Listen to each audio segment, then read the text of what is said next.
You're listening to That Great Mank Pod, Greater Manchester's community podcast. Top one, our kid. Hi, this is Damien Carr, co-host of That Great Mank Pod, welcoming you to episode 2. In this episode, me and Paul talked to Tony Collier, Provost of Altrincham, about his love of the town, being involved in the regeneration of Alter, campaigning on improving men's health, and talking frankly about his own challenges with cancer and mental health. We also have a heartwarming song written especially for the Manx Spirit Hour Trafford Festival by local singer-songwriter Scott Lloyd. And I'm sure that somewhere along the way Paul's obsession with the Spice Girls will surface and take us off track. Not for the first or last time, I'm sure. Over to you, Paul. Can you just basically do a who you are, what you're about, just really summed up, and just end it with who your favourite Spice Girl is.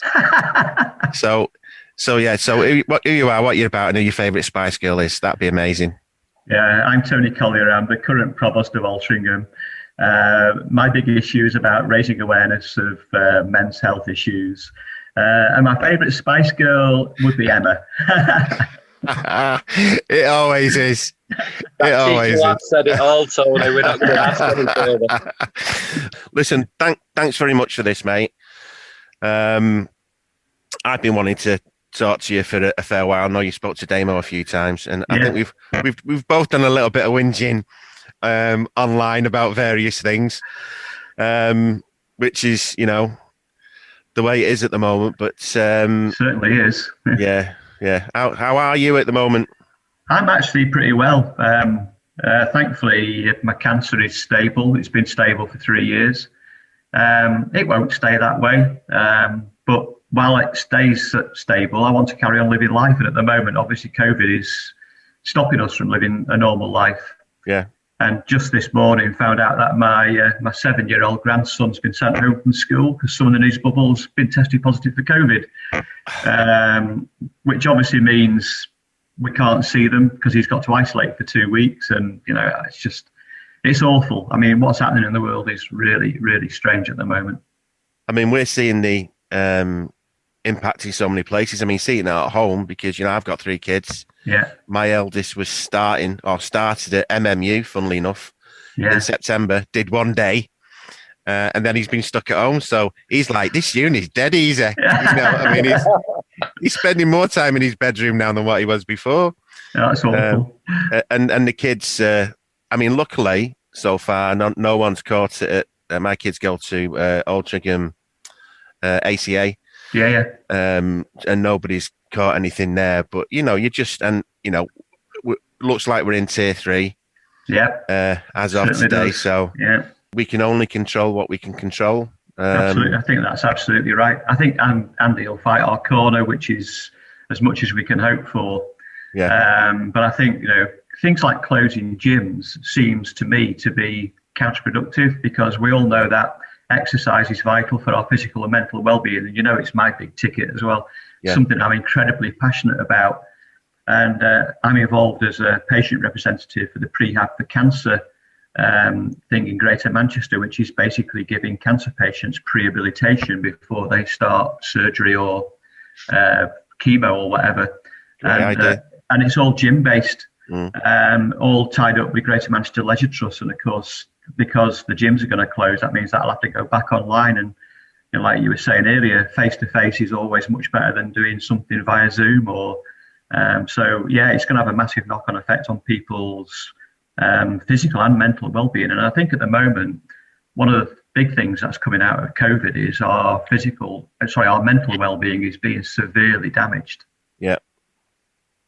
Yeah, I mean, we're trying to, I mean, you know, fighting a losing battle. But I mean, I think all this, everything that's going on, it's a mental health issue. It's not an economic issue that's going to impact on mental health. Yeah. Shutting hospitality is a mental health issue that will impact, you know, economically, because, you know, if people can't meet up and have a chat, have a whinge, have a cup of coffee, have a cry, and I'm not talking about the restaurants in Manchester. I mean, they'll, you know, and I don't think people have got an awful lot of, I don't think a lot of people could care less, to be honest. I'm talking about the community pubs, the cafes, the places that are proper lifelines to a lot of people. Yeah. And for a lot of them, it's the only conversation they're getting, and the only human contact they're getting. And the fact that they might be having a couple of pints, well, so what? Yeah, I think it's really sad. I spent a week in Scotland last week, and we stayed in a B&B. We had cake and coffee in cafes. We ate out in the evening in restaurants and pubs, and everything was done so superbly, so COVID compliantly. We felt incredibly secure and safe, and yet they can't now serve food after 6 o'clock. And on Friday, we had to cancel a restaurant reservation for after 6 o'clock and eat at the hotel, because the hotel was the only place we could actually get a meal, and unless we did takeaway. Yeah. And you couldn't get a beer with the meal. It just seems to me to be absolutely bizarre. Do you know what the thing that kind of cheers me up a little bit is, like, we've been moved into tier 3 today. So, yeah. and it looks like Wetherspoons can stay open because they serve food a lot, but you'll have all these places now, all these pubs saying, well, yeah, we serve food as well, don't we? Yeah. So there'll be all these little plans being hatched. Yeah, a bag of crisps is food. Yeah, a bag of crisps. Well, it's like, that's the same as back in the day, wasn't it? When they all had a metre by metre dance floor because they could stay open till sort of 2 in the morning if they had a dance floor and stuff like that. Yeah. I mean, I was going to say, Tony, I know it's a while back since we met. Yeah. And you are a great inspiration to me, absolutely, mate. And thank you for doing this interview and everything you do as well. But it was like Paul's just said about the meeting up thing. I know we first met when it was about 5K your way. Your way, yeah. And I mean, tell me if I'm wrong here, but the premise of that is it's people that are either struggling with or getting beyond cancer, and it's a way that you could meet in a park, chat, take your own time, whichever way you wanted. But again, it was that close connection, wasn't it, that you could actually have conversations with people as you're doing a run, as you're doing a walk. Is that right? Well, the most important thing about 5K Your Way was trying to break the social isolation problems of people living with cancer. And obviously you could go and do the 5K their own way, which meant most of them walked it, which was lovely. So we walk and chat for an hour while we do the 5K. But then the most important part is we go to the local cafe in Wilmslow and we sit and chat. And last time we had 5K Your Way back in February, we had 5 tables in the cafe of sort of 4 to 5 people, and we all sat and compared notes and supported each other. And it's wonderful because, virtually all the people in the group of people involved in the cancer movement, or they're living with and beyond cancer. And it's wonderful just to sit and chat and share our worries and share our concerns and cheer each other up. And I know many, many people who've been involved with 5K Your Way have said it's been a salvation for them. And so it's tragic that we can't operate at the moment because it's linked to Park Run, and Park Run's been closed down since March. I was thinking of reopening in October, but now it's been put back, and I can't see it restarting for another 6 months given the current climate we're in, which is tragic. We're trying to keep connected though. We and I must do a bit more on this, but we had a virtual coffee morning. So all the people that were involved with 5K Your Way, we met on Zoom and did a coffee morning, and it was great, And I asked each of them to tell everybody how they were coping, what they were doing in lockdown. And one of the guys had written a song, and he's learned how to play ukulele. So he did a live song on his ukulele, the song him and his wife had written and performed it. It was wonderful. So I think the biggest thing in the lockdown was actually staying connected as much as possible, and we worked really hard on doing that, both with family and with friends, but also particularly with the 5K Your Way, as it was really important to stay connected. Yeah, I mean, it's in fact, it's exactly the same as what we do with the charity, except it's around arts, creativity and stuff. And we don't get, me and Paul, and I know you as well to a certain extent, but you don't put people together because they've got a problem. You put people gather around something that inspires them, so it could be playing the guitar, it could be, I don't know, it could be board games, it could be, I don't care what it is that brings them people together.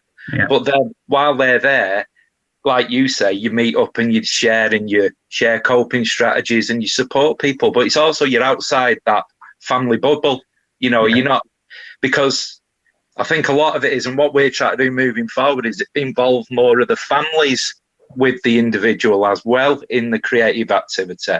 Because, I mean, your whole family are on the journey with you, aren't they? Absolutely, and I think that's another great thing about 5K Your Way. Not only does the patient come along, but the spouse partner comes along, and it's helped them as well, because they've had someone else to talk about their partner's illness. And so my wife comes along. We've got Claire O'Rourke, she's the Associate Director of Greater Manchester Cancer, and she comes along, but her husband's got cancer, so he comes along. And so it's wonderful to have people like that involved, but actually supporting the other half of a relationship where one of the people has got a serious illness is really important. And I think it's an area that gets really neglected. I get loads of support. My wife's been an absolute rock since my diagnosis in 2017. But it scares me to death about the level of support she gets. Who looks after her when she's feeling rubbish? It's just, and there isn't that level of support out there. So things like 5K Your Way, just to sit and have a coffee for an hour is unbelievable. It's just something that's really important. The sessions that we've done, and I think we did some in some corporate settings, and I know Paul's he'd come in on those sessions, and he's not got the same background as me in the charity sector and stuff like that. And I think Paul was quite taken aback with the stories that people's relative strangers, we'd only met them to do the creative sessions, but through the creativity, the next thing, they just start telling you the whole life story, or spilling things out, or coming to you at the end of the session and saying, I've never told anybody that before. And you find that a lot of women will do it early on in the session, but the men will join in later, and it's great that the creativity, the getting together, that group activity actually gives people that safe space to do it. Tony, do you know what I mean? It's really important. When I do my prostate cancer awareness talks, I very rarely get questions during the talk, but afterwards I can stand chatting for half an hour as individual people come up to me and say, what about this? What do I do about that? And so I can actually, a 3/4 of an hour awareness talk becomes an hour and a half awearness talk, because I chat with people afterwards and deal with their individual questions, Well, we found that in COVID. We've never stopped doing everything that we can, whether it's getting hand cream to nurses, or we don't care. No. We're one of those. We'd have spent every single penny in the charity account, which wasn't a lot, to be honest, but if it helps somebody else. And what's happened is, especially early on, nearly every sort of business meeting or meeting with, say, a commissioner or something like that has turned into a counselling session.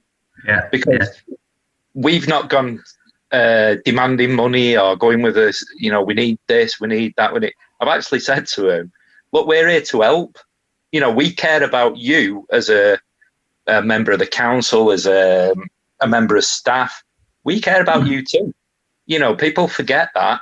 Everyone looks at the end person, the beneficiary, the whatever phrase you want to call it, but they're taking on all the strains and the worries of everybody else. Do you know what I mean? So it's important to us as a charity that we support the staff, the support networks, and and everybody that's doing that, because in the end, they then don't burn out and you don't lose the best ones. Yeah. It's always good to talk. We're putting on this, the Manx Spirit Our Trafford Festival, which is a week tomorrow. Woo! We better start organising, Damien. And that's really starting to pick up. And, in terms of Alte, you were always our go-to person, to be honest, because of all the stuff that you do there. So can you tell us a bit about the Paint It Blue? Yeah, sure. Obviously, I was diagnosed with prostate cancer in May 2017, and I wasn't aware that I could have actually asked for a PSA blood test from the age of 50, and in fact, I had a right to it. And when I was diagnosed age 60, they told me I'd probably had it for 10 years so far. The cancer spread throughout my skeleton. So once prostate cancer escapes the prostate and usually into the bones, it's not curable. So I was told when I was 60 in 2017 that I might only have 2 years to live. And actually, I got angry. I got really, really angry, because if I'd known that I could have had a test at age 50, and if I'd gone to have a test from age 50 and done it every year, I could have had curative treatment, and I wouldn't be sat here with a shorter life expectancy as a result. So I've dedicated my life since my diagnosis, and once I've settled down mentally, dedicated my life to raising awareness. And obviously, in November, we have the Movember movement, which is where all the men grow a moustache and raise awareness of men's health issues. And I was appointed the provost of Altrincham back in September 2019. And for provost, think mayor. We're not allowed to use the word mayor, but that's effectively what it looks like to the outside world. And I actually said I want to use that role. I don't want to use the role for personal glorification. I want to use the role for some good. So I said, what I want to do is, for 1 week of the year, I want to paint Altrincham blue. We've been painting Altrincham pink for breast cancer awareness for ages. But actually, what I didn't want to do, I didn't want it to be about me. I could have just said, let's do it about prostate cancer. I want it to be about men's health. So I've actually set it up to basically be about prostate and testicular cancer, which I know very little about, and also about men's mental health. And I'm working with Prostate Cancer UK, Mind, the mental health charity, and also with a small testicular cancer charity called Orchid. And I'm also working with Altrincham Town Centre's BID, Altrincham Unlimited. They're basically putting this together with me. They're basically funding part of it. And basically from the 2nd to the 7th of November, we're trying to persuade as many businesses in Altrincham to paint their buildings blue, shop fronts, bars to do blue cocktails, cafes to do blue cakes.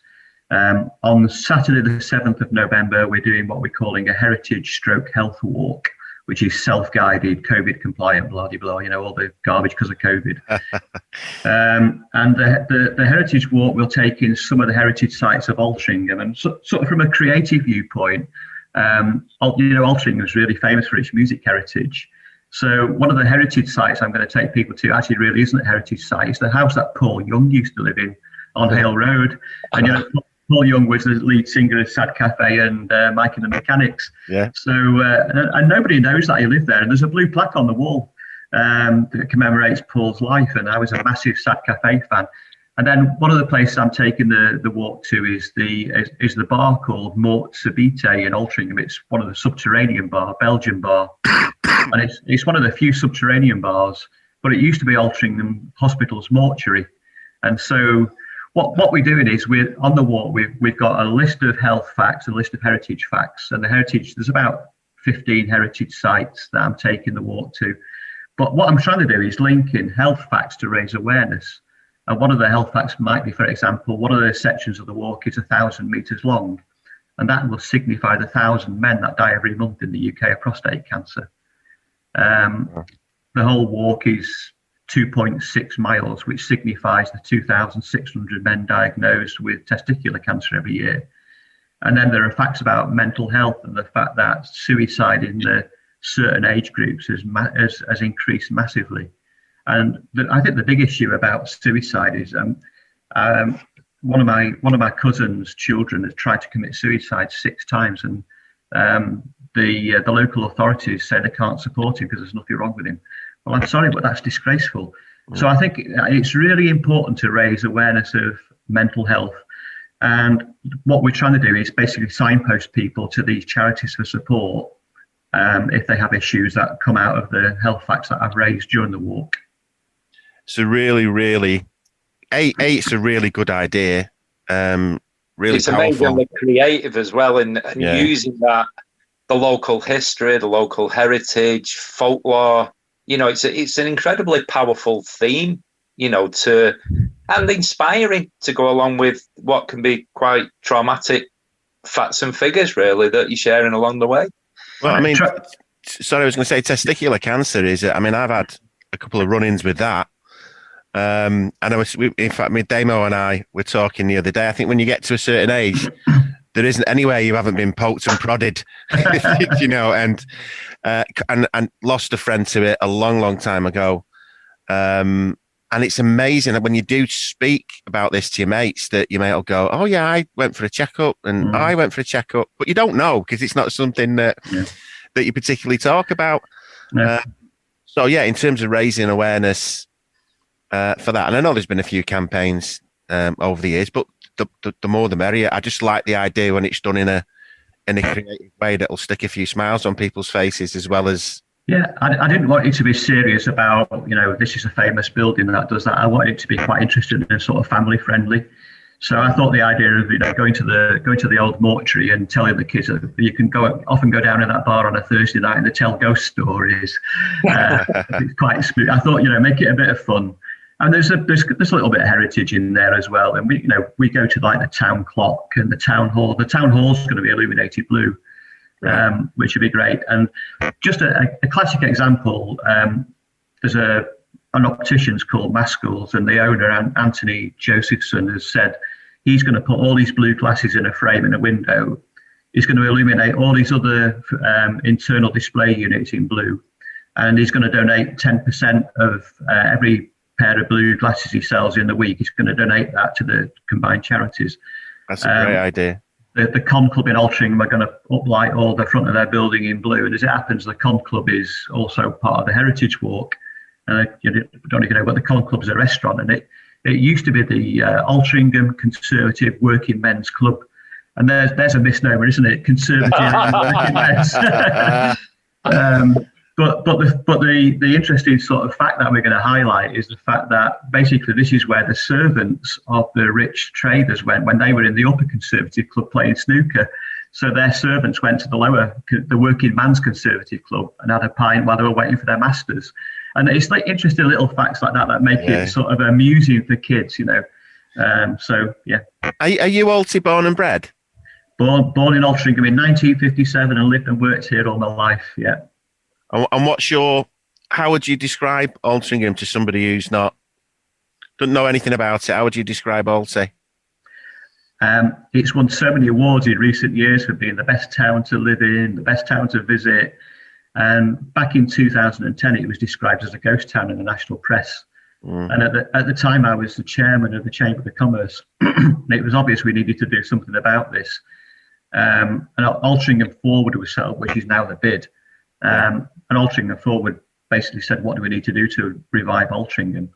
And we sort of sat back and said, well, what is Altrincham? Well, Altrincham is a market town. It's famous for being a market town since 1290. And so let's revive it around the market. And the idea was that we'd do something akin to like Borough Market in London, which is very foodie orientated. Yeah. So Altrincham Forward put it out to tender. The current market operator came back with his idea of what the vision looked like. That matched pretty much what we were hoping. Trafford supported him with some soft money, and off it went. And it's been a massive, massive success, and it's been the catalyst for Altrincham's change. Yeah. We thought we've got to do something to future-proof that, though. So in 2013, we decided that we wanted to set planning policy by the people, for the town centre. So I chaired the Altrincham Neighbourhood Business Plan for 4 years, from commencement to fruition. And we actually set the planning policy for Altrincham Town Centre, which we think will future-proof the town. And what I would say about it now, it's an incredibly busy, vibrant, wonderful place to go and visit. It's become a tourist attraction for people from all over the Northwest. And I'm incredibly proud of the small part I played in its revival, but I'm actually incredibly proud of all the people who played a massive part in its revival. Some people who just don't get enough credit for what they do for the town. I was recognised by the Queen in the Birthday Honours last year with the award of the British Empire Medal, which was partly for the work I did in the town, but partly for the charity work I'd done before as a fundraiser and supporter. And I think I got recognition that other people deserved. There are so many people who contributed to the town centre's revival, and they all should be rightly proud of everything that they did. And I'm proud of the small part I played in it. I'm from the other side of Manchester originally. I've been in Trafford for 16 years now. My three lads were born at Trafford General. Yeah. So I've seen Altrincham change, and you're right. There was virtually nothing there at one point. And the thing that really, really impressed me was it did seem like the community, the business community, and the people living there actually got together, sat round a table, had grown-up discussions, and came up with some really good ideas. And it has completely changed. It has completely changed, and a huge amount of work behind that. I can absolutely see that, but it wouldn't have happened without people like you driving that, mate. Don't ever. No, Altrincham Forward was the catalyst, and Matt Collier was the then leader of Trafford Council, was behind setting that up. And that was actually, as you say, it was about 20 odd local businesses in different specialist areas came together and sat around the table. And, I was chair of the finance section for about a year. And we basically sat down and tried to work out what the hell we had to do to get Altrincham back on its feet. And it's been a roaring success. I think what happened is the market was the catalyst. Yeah. When you couldn't get in the market, there was nowhere else to go. So suddenly all these little restaurants and bars sprouted up around the market. Then the footfall increased. Then the independent traders came in, and then the footfall increased. Then the big traders came in, and it's been a massive success. And interestingly, the footfall figures for Altrincham have increased every year for the last 3 or 4 years, which is remarkable because that bucks the trend nationwide. You might get a one-off increase in footfall, but Altrincham's footfall has increased every year for the last 3 or 4 years, and that's wonderful. It's remarkable. It's a lot of it is down to the bid. Altrincham Unlimited, who are working with me on painting Altrincham blue, because they put on events like the light parade and the Halloween trail and so on, which brings people into the town. They stay, they eat, they shop.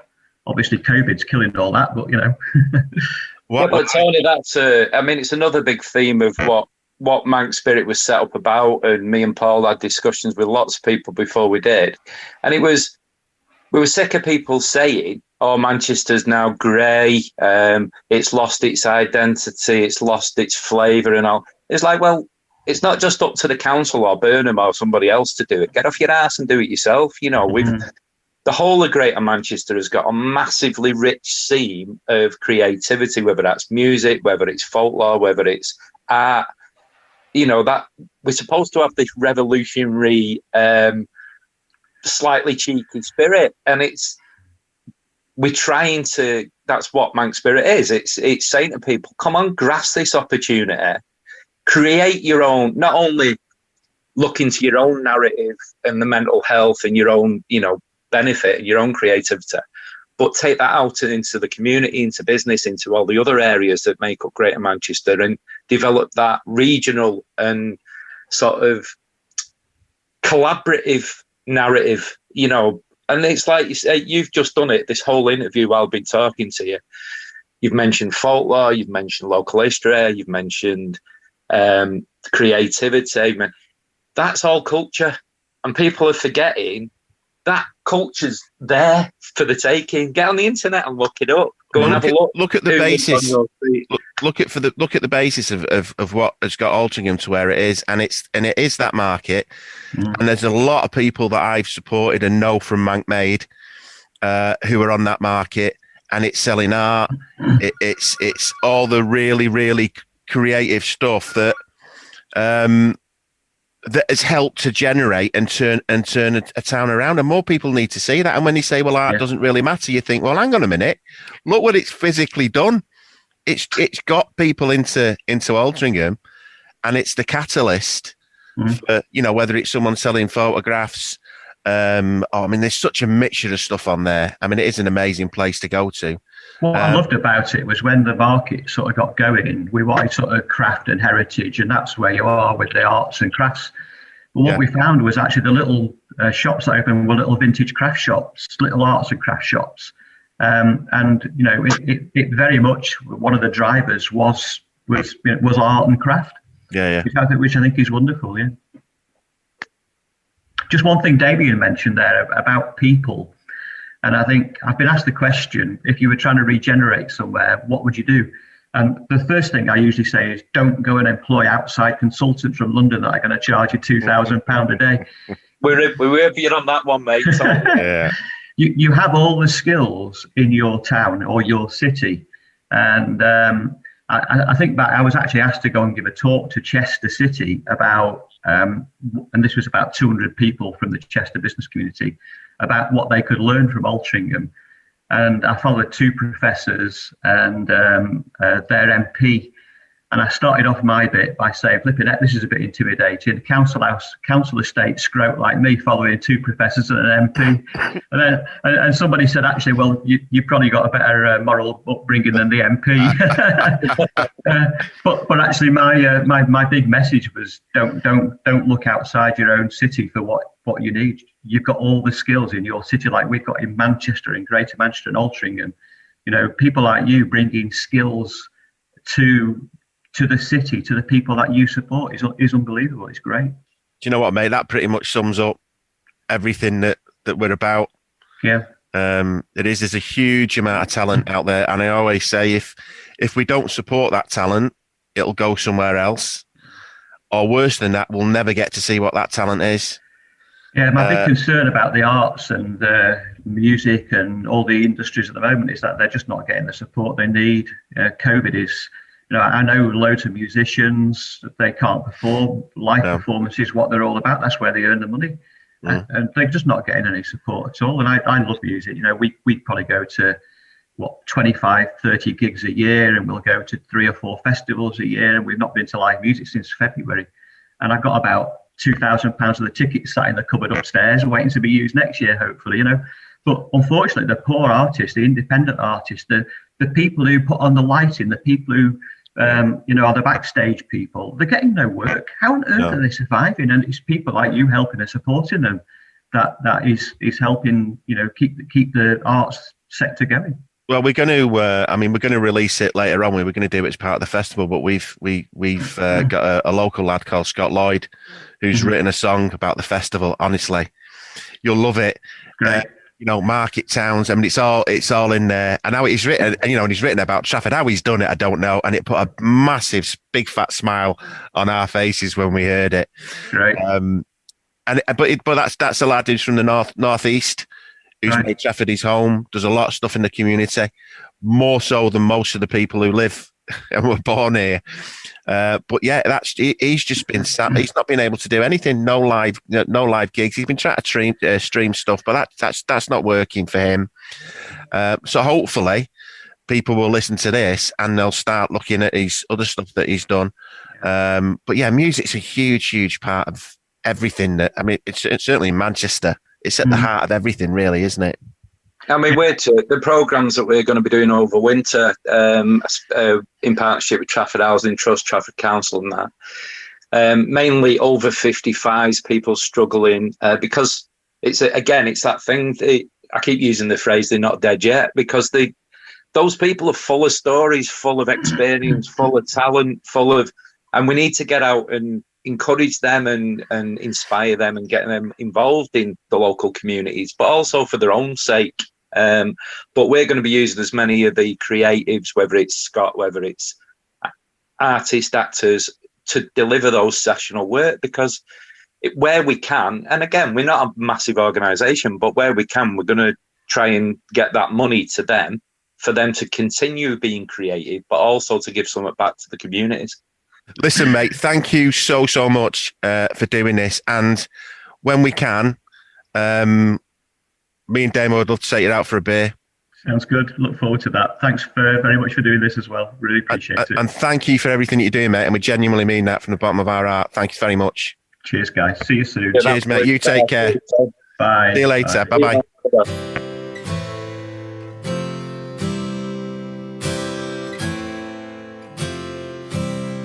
Frank puts a smile on your face and Lowry paints the scene. Brown and Curtis sing the songs around the theatre of dreams.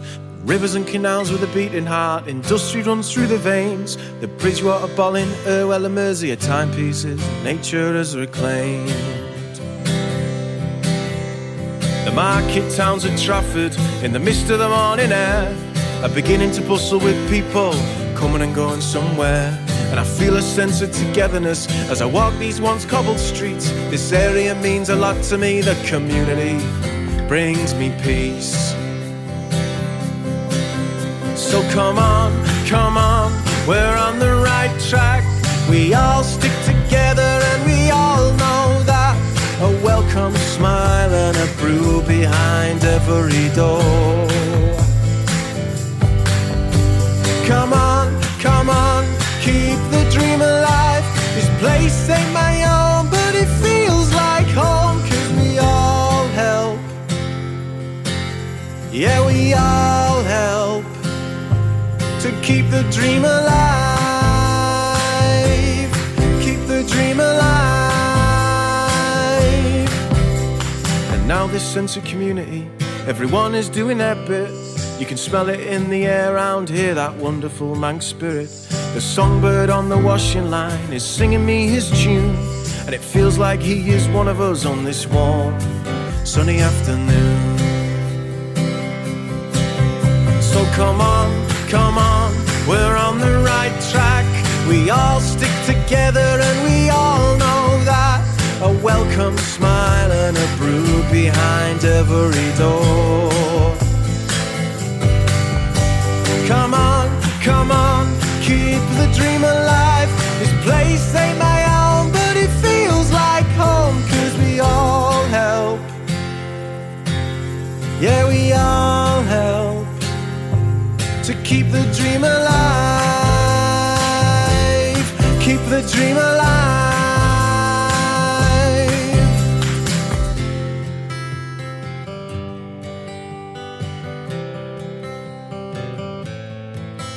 So come on, we're on the right track. We all stick together and we all know that. A welcome smile and a brew behind every door. Come on, they're buzzing in the hive. This place ain't my own, but it feels like home, 'cause we all help. Yeah, we all help to keep the dream alive. Keep the dream alive. Keep the dream alive.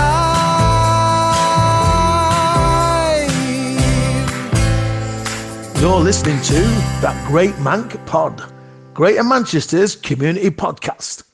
Top one, our kid.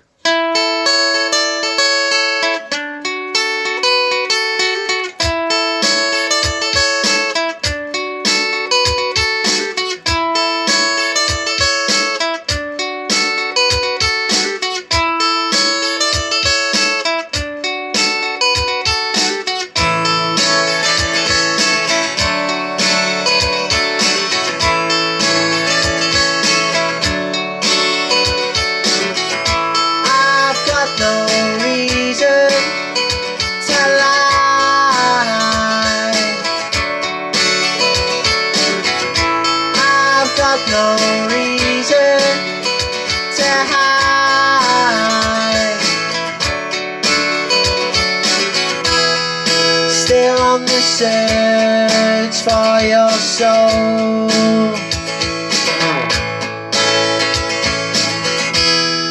Still haven't found the goal.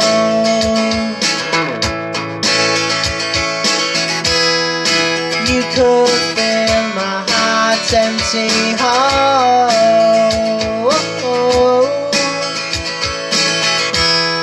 You're leaving me here stone cold.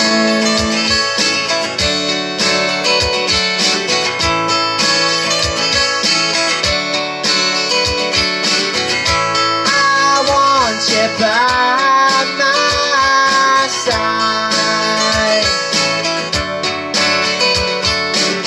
'cause when I think of you, it's such a gorgeous sight.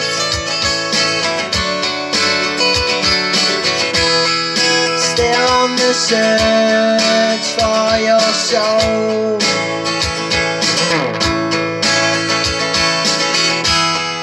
Still haven't found the goal.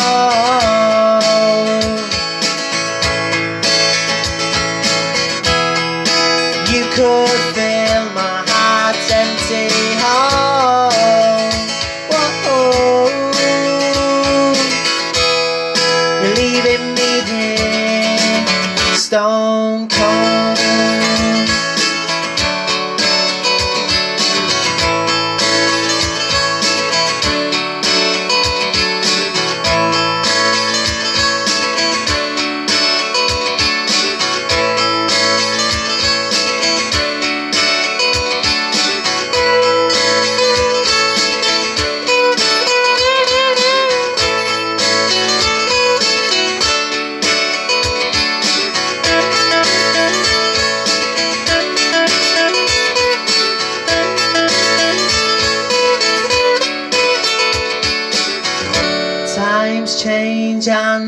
life is strange, it's driving me insane.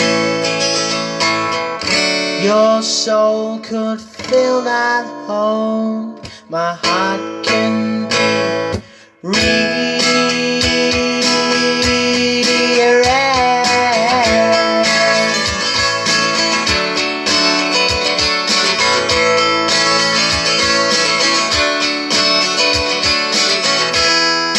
Still on the search for your soul,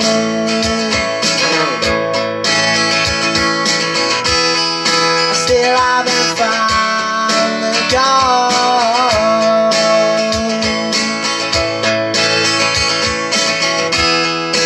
You could fill my heart's empty hole.